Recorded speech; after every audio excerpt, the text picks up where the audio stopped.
El dinero mueve a la presidencia, cualquier presidencia, o por lo menos a una abrumadora mayoría.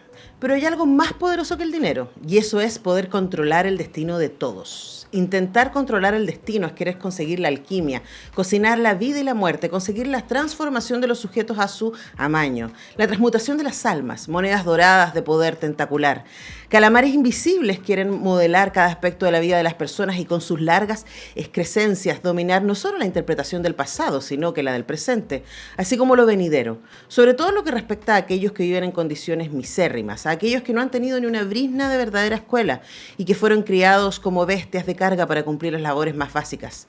El gran rebaño de los otros, de los que creen que tienen alternativa, pero cuyo gran patrimonio es la deuda, se cumple también inexorablemente. Ellos, todos ellos, son controlados por las cosas a través de la profunda desconexión con sus propias almas, que han reemplazado por el aura magnética de los automóviles nuevos, de los viajes a destinos exóticos, de relojes cada vez más precisos que brillan en la oscuridad con la visión lechosa de algo llamado futuro, o que se presenta mentirosamente como la encarnación del futuro. Mientras lo buscan con desespero, pasamos 30 o 40 años pagando el precio maldito de ese pacto con el rey de este mundo, que no saben ni intuyen, pero que padecen como los peores condenados en las más inmundas mazmorras. 40 años de trabajo forzados reproduciendo huestes de hijos que repetirán la historia dolorosamente, también si es que la historia les permite a esos hijos ser esclavos, y no solo escoria invisible en las periferias de los caminos. Apenas güiros botados y lamidos por los dedos sucios de un mar contaminado. Yo no me puedo eximir de esa enorme mayoría y ahora debo ir a mi propio lugar de sacrificio. Eso es una página del cuento que da título a este libro. Y claro, ustedes ahora suspiraron con tranquilidad diciendo, es un cuento y no son las noticias. Podrían serlo, y de hecho esa es una de las cosas interesantes de El rostro de ceniza y fuego, nuevos cuentos de la penumbra, del periodista y escritor Juan Chappell, que nos acompaña acá en el estudio. ¿Cómo estás, Juan? Muy bien, muchas gracias, Antonella. Feliz de estar acá. Casi alma mater, o derechamente alma mater, así que... Claro, periodista de la Universidad de Chile. Exactamente, así que y a mucha honra, y también magíster en literatura de la Chile. Sí, pues sé que aquí doble hijo de Bello. Doble militancia. Bueno, con Juan habíamos hablado por su libro anterior, El día más salvaje, que también es una colección de cuentos, pero yo siento que, y ambos tienen que ver con entrar al mundo del fantástico, porque ninguno de los cuentos, si no recuerdo mal, está instalado en un mundo maravilloso. No, todos parten en el mundo que conocemos y habitamos, y en algún momento hay un salto, hay una vuelta que hace que entremos al espacio más oscuro de este mundo. Y este cuento que le da título al libro a mí me pareció muy interesante, exactamente porque hace el cruce entre horror y poder.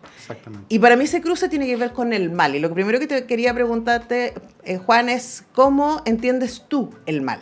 Sí, en primer lugar, lo que dijiste es súper importante, Antonella, porque hay una confusión a ratos en los propios autores y también en la gente, los lectores, o podría haberla, entre lo maravilloso o lo fantástico y la fantasía. Lo fantástico ocurre en esa liminalidad, en ese borde donde no sabemos si se está articulando un mundo de los sueños, un mundo más allá del espejo, y este mundo que llamamos o mal llamamos realidad. En ese borde ocurren ciertas cosas que nos podrían hacer pensar, como en La mortajada de María Luisa Bombal, que a todo esto es nuestra madre gótica, quiero recalcarlo, y no sabemos si estamos acá o allá. Entonces, todo esto que se llama fantasía, Tolkien y compañía, es un mundo maravilloso. O sea, claro, lo fantástico está ya dado y no se pone en cuestionamiento. Claro, estamos en otro lado. Exactamente. Volviendo a tu pregunta respecto al mal, claro, a mí me interesa, y en los 3 primeros cuentos que tú ves acá en Halloween, puesto en chileno y en castellano, ¿no? Sacándole Halloween con J. Con J, exactamente, por los motivos que, digamos, los lectores encontrarán dentro del cuento. En El rostro de ceniza y fuego, que da título, como tú decías, al libro, y también en Ceniza en los ojos de la guerra, que pensé mucho ese título, porque también colisiona con El rostro de ceniza y fuego, pero orgánicamente se me armó así también.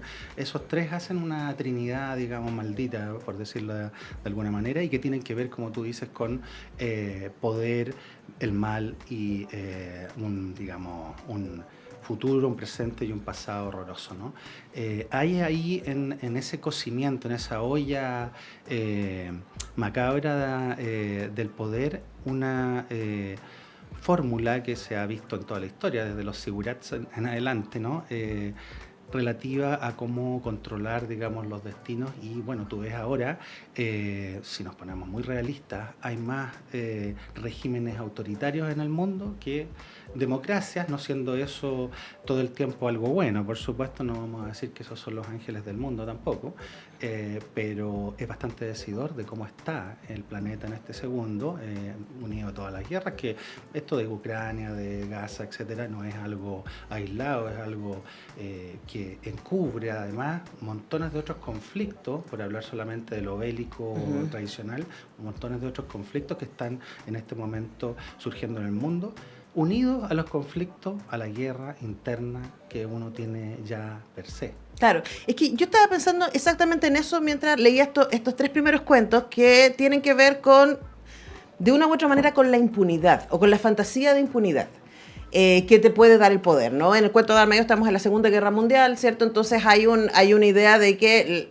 en el contexto de la guerra cualquier cosa es posible, literalmente. Entonces la guerra interna que existe, ¿cierto? Dentro de todo humano, tiene más posibilidades de desfandarse, ¿no? Frente a que no va a haber consecuencias de, por ejemplo, lo que vemos a nivel de violencia, violación, ¿cierto? Y, bueno, por supuesto, asesinatos que existen en el contexto de la guerra justificados por razones políticas. Y luego, el primer y el cuento que le da título al libro, y que además es como el corazón del libro, tiene que ver también con la impunidad del poder político y económico.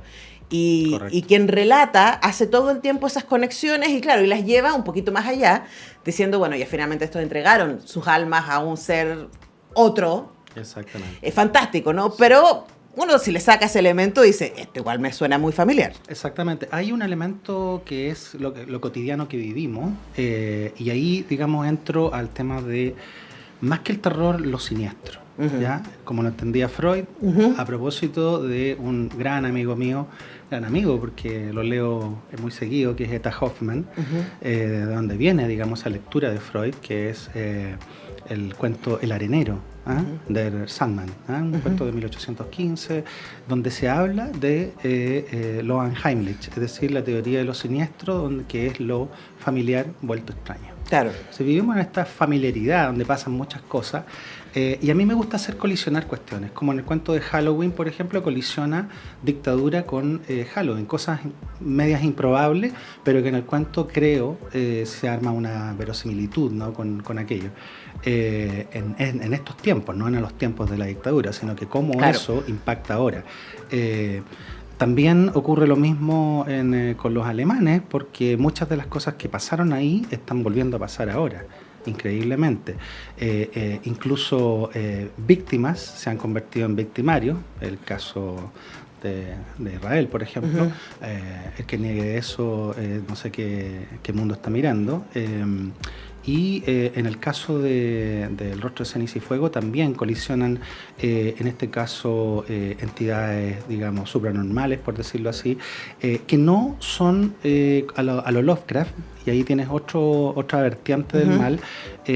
No es terror cósmico esto, a pesar de que la entidad que se nombra ahí podría tener algo que ver con eso, sino que yo digo, es más interesante para mí lo que pasa dentro de uno, el terror intracósmico, el microcosmos, que cualquier entidad que venga de afuera. Mucha gente se solaza con el tema de los extraterrestres, por ejemplo, ¿no? Que vendría siendo, y lo he dicho así, se ha dicho así con esas letras tal cual, el acontecimiento más importante del mundo, si es que llegamos a ver un extraterrestre, qué sé yo. Y yo creo que el acontecimiento más importante del mundo ya está ocurriendo dentro de nosotros desde que nacemos y antes. Eso es un poco para hacerle justicia a esa colisión que ocurre entre política, poder y esta cosa supranormal, por decirlo, que está dando vuelta en el cuento y que podría ser verdad o no. ¿Ah? Ahí está la liminalidad de la cual Claro. hablé en un Claro, porque principio. ahí uno se pregunta, es como, ¿cómo se llega a ser tan malo? ¿No? ¿Cómo se llega a deshumanizar Sí. uno pensando en que lo humano, como lo pensamos, tiene que ver con las cosas buenas de lo humano? Pensando que, sin considerar que el mal también está dentro de nosotros. Exactamente. Voy a volver a esa idea. Estamos conversando con Juan Chappell a propósito de su más reciente libro, El rostro de ceniza y fuego, publicado por Libros de la Medianoche. Yo debo felicitar al diseñador o diseñadora de ambos libros, pues son hermosos los libros. Gracias. Me gusta mucho esto porque además es muy Art Nouveau, que a mí Sí, me gusta sí. mucho la estética. Hay una correspondencia también con El Día Más Salvaje. Sí. Y ahora estamos reeditando todos los libros para atrás, Vertedero, Un Astrombío en el Pérfido Día Villante. Y esto está en librería, se puede Está encontrar. en librería, lo pueden encontrar acá en la Altamira, en Drugstore, en TAC, en Post, acá en la Plaza de Valdivia, en Kintsugi, un montón de librerías. Bueno, así te pueden que- seguir en redes sociales y ahí Sí, van a saber dónde ahí cada también. uno pueden buscar a Juan Chappell.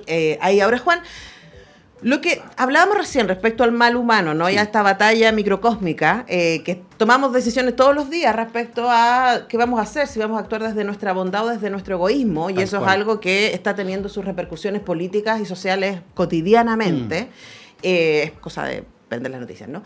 Se podría contar sin el elemento fantástico, porque por ejemplo este cuento al que remito, ese ser que aparece, ¿cierto? Y al que entrega su vida en los políticos, Exacto. ¿podría o no podría estar? ¿Por qué tú escoges que el fantástico sea para ti una herramienta para hablar de estas tensiones? Te respondo con Úrsula K. Le Guin. Favorita del corazón. La amo, la Úrsula. Ella decía, y lo he dicho mucho en conversatorios por ahí, porque ya los tengo curcuchos algunos, pero me van a permitir otra vez.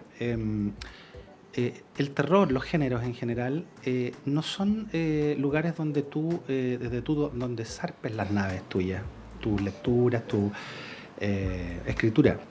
Normalmente debería ser un buen terror, etcétera, un buen fantástico, lo que sea, ciencia ficción, deberían ser lugares donde tus naves llegan.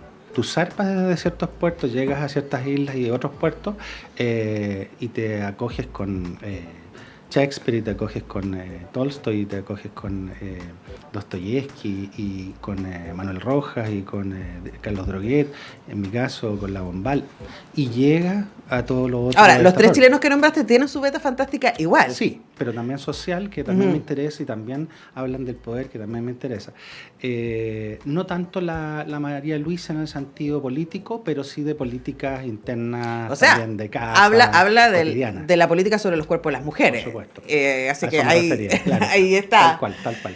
Pero Droguet y Carlos, digamos, Julio. Manuel Rojas, Manuel Rojas. son más tradicionalmente políticos, si bien Droguet tiene su beta extraordinaria también, como en Patas de Perro, por ejemplo, que yo considero que quizás es el libro más importante de la literatura chilena, junto con 2 o 3 más. Pero volviendo, el tema del mal, y por qué escojo eso, bueno, no sé si uno escoge o uno es escogido. ¿Ah? Yo he consumido toda la vida esta literatura de terror y de ciencia ficción, y también todo lo otro que te nombré. Soy muy asiduo a Shakespeare. Shakespeare, si tú lo pones en un contexto tal vez del siglo XVI-XVII, donde él operó, quizás era considerado un escritor gótico de terror, ¿no? O fantástico. O sea, está fantástico. lleno de fantasmas. Está lleno, Hamlet está lleno de fantasmas, Macbeth, La Tempestad, qué sé yo, bueno, Ricardo III, tú cachai, lo que yo escribo acá tiene mucho que ver con Ricardo III también, el tema de los autoritarismos y el poder. Y también existe lo que me interesa también es aquello de la banalidad del mal, como lo decía la Hannah Arendt, porque llega un momento en que eso que llamamos mal se normaliza y casi parece un juego. Dispararle a los ojos de no sé quién, apuntarle a la cabeza no sé cuál. Bueno, ¿me partimos con el deshumanizar al otro, ¿no? Que es lo que Exacto. estamos viendo que está pasando de manera tan brutal con las ultraderechas en el mundo. Sí. Juan, se me va el tiempo, pero no quiero dejar de señalar algo a propósito de que hay un cuento sobre gatos. Sí. Que también en el libro anterior, El Día Más Salvaje, hay ciertos juegos con figuras míticas, con figuras que tienen sus propios relatos, ¿no? Y yo creo que me parece parece muy divertido también eso de revisitar, ¿cierto?, los mitos culturales que tenemos respecto a ciertas figuras que nos acompañan cotidianamente, como los escarabajos, como los gatos en este caso. Saludos a Palomita, que está escuchando el programa, mi gata. Entonces hablemos, Juan, de ese juego también que dialoga con los relatos culturales que nos acompañan. Sí, tanto en Felis Catus como en El hombre apotropaico, que es el relato que cierra el libro, El rostro, ceniza y fuego. Claro, hay una apropiación de eso, pero en el caso, digamos, especial de Felis Catus, que es el gato doméstico, eso es lo que significa en latín. Y en castellano, hay una también continuación o continuidad con una tradición, o sea, no nos olvidemos del gato negro de Edgar Allan Poe y otros, los gatos de Ulthar, de Lovecraft, por ejemplo, ¿no? No es que me haya inspirado en eso, ¿no? Porque yo pero están ahí. Claro, están ahí porque son parte de un acervo, entonces no te puedes hacer el tonto tampoco y decir, oye, yo vengo de la nada, ¿cachai? He inventado alguna pólvora, no. Pero sí, cómo está tratado esto y cómo impacta a una persona tan nerviosa con el tema de los felinos, pero sobre todo con los gatos, porque al señor Arboleda, que tiene este tan, digamos, especial nombre, no le da nada más terror en el mundo, ni la aparición del diablo, ni los fantasmas encarnados, ni tampoco los tigres, ni los leones, ni nada que esté, digamos, en esa zona, más que los gatos. Entonces, y lo ha comprobado en zoológicos y qué sé yo, parece chistoso, pero para una persona que sufre tal vez una fobia, porque no sabemos lo que es. No, sí, conocemos gente así. Ni él lo sabe, es algo, digamos, especial, ¿no? Y bueno, no cuento más del cuento mismo porque arruino, digamos. No, pero estaba pensando en como la cultura pop, también en Cat People, ¿no? En esta estupenda película.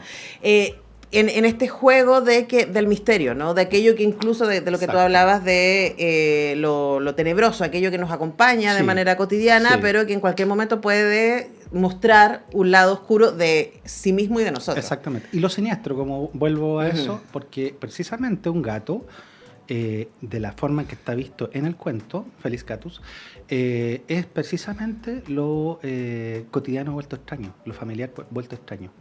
Heimlich en alemán significa cotidiano, lo propio de la patria, lo propio de la tierra. No existe una traducción exacta para eso, digamos, en castellano, y no es el antónimo Unheimlich tampoco. Es una cosa bien extraña. Es que los alemanes y su juego con el lenguaje. Me encanta, pero de todas maneras hay algo ahí que podrías verlo encarnado en ese cuento, y obviamente en algo tan cercano, a algo tan cotidiano, algo en este momento tan, no sé, sirve de acompañamiento, es un habitante más de la casa, un familiar más, ¿cachai? Así como los brujeriles. Claro, los familiares, sí, yo no tengo ninguna duda de que la paloma es mi familia. Exactamente, ¿viste? En mi casa directa no ocurre lo mismo, pero en la casa de mis suegros ocurre eso, y bueno, ya es también parte de la familia. Sí, ¿viste? La venita. Bueno, El rostro de ceniza y fuego, si quieren leer cuentos siniestros, en el sentido más profundo de la palabra, cuentos que mezclan política, poder, reflexión, fantástico, para que se den una vuelta. El rostro de ceniza y fuego, 9 cuentos de la penumbra, de Juan Chappell, está en librerías y él nos ha acompañado esta mañana acá en Semáforo. Muchas gracias por venir. Muchas gracias, Antonella. Gracias por la paciencia. Feliz. Juan me mandó, el libro apenas salió y eso fue hace meses, pero como todos los escritores escritoras que son generosas. Muchas gracias. Muchas gracias por venir. Nosotros tenemos que ir a la pausa y ya regresamos.